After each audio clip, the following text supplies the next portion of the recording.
બકરી અને એના બે બચ્ચા. એક બકરી હતી, તેના બે બચ્ચા હતા.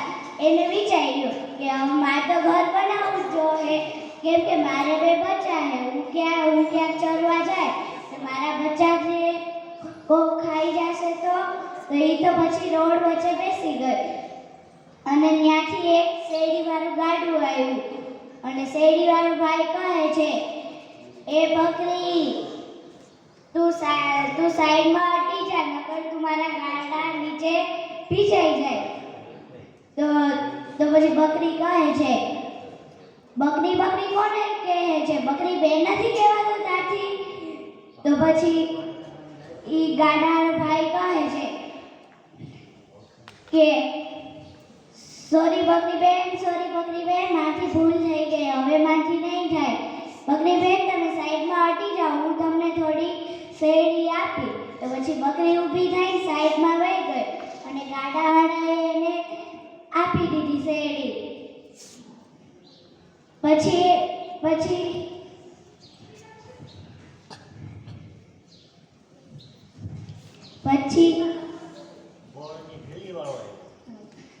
એક ગોળની ભીલી વાળો આવ્યો. તો પછી કહે છે, એ બકરી તું સાઈડમાં હટી જા, નકર તમારા ગાડા વચ્ચે પીછાઈ જાય. તો પછી બકરી કહે છે, બકરી શું કહે છે? બકરી બેન નથી કહેવાતું તારથી? તો પછી ગાડાવાળા ભાઈ બોલે છે, સોરી બકરી બેન, મારાથી ભૂલ થઈ ગઈ, હવે કોઈથી નહીં થાય. તમે સાઈડમાં વયા જાઓ, હું તમને થોડુંક ગોળ આપીશ. તો પછી બકરી ઊભી થઈને સાઈડમાં વહી ગઈ અને એને ગોળ આપી દીધો.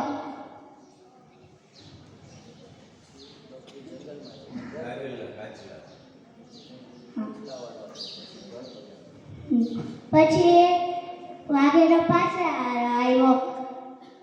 તો એને કહ્યું કે બકરી બેન તમે સાઈડમાં હટી જાઓ, નકર તો અમે પીજાઈ જાઓ. તો પછી બકરી કહે છે, બકરી કોને કહે છે? બકરી બેન નથી કહેવાતું તારથી? તો એ ભાઈ કહે છે, સોરી બકરી બેન, તમે સાઈડમાં હટી જાઓ, હું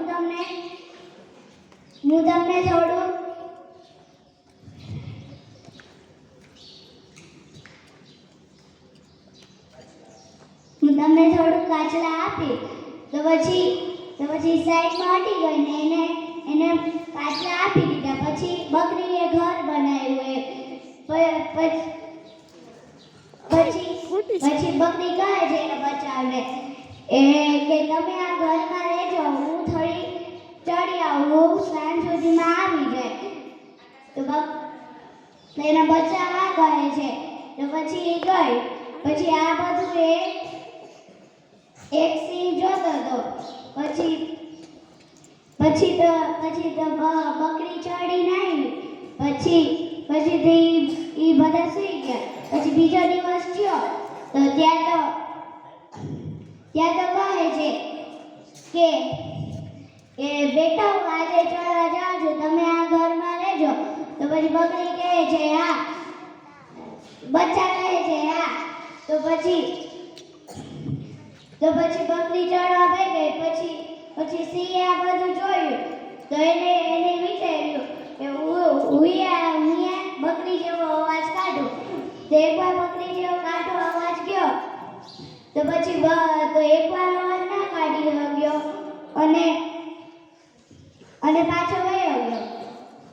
પાછો આવ્યો તો પછી પાછો એના જેવો અવાજ કઢાઈ કહે છે કે બેટા દરવાજો ખોલ, હું આવી ગઈ. તો પછી એને દરવાજો નીચેથી જોયું કે આ તો મારી માં નથી, આ તો બીજું કોક છે. તો પછી એને દરવાજો ના ખોલ્યો. પછી એને બકરી આવી. તો બચ્ચા બધું આ વાત કહે છે કે માં કોક આવ્યું હતું, તમારે જેવો અવાજ કાઢતો હતો, અમે દરવાજો ખોલ્યો નહીં, અમે નીચેથી જોયું તો એ તો કોક બીજું કોક હતું એટલે અમે દરવાજો ના ખોલ્યો. પછી આપણે આ વાર્તાથી એ શીખ મળે છે કે આપણે સોચી સમજીને બધું કામ કરવું જોઈએ.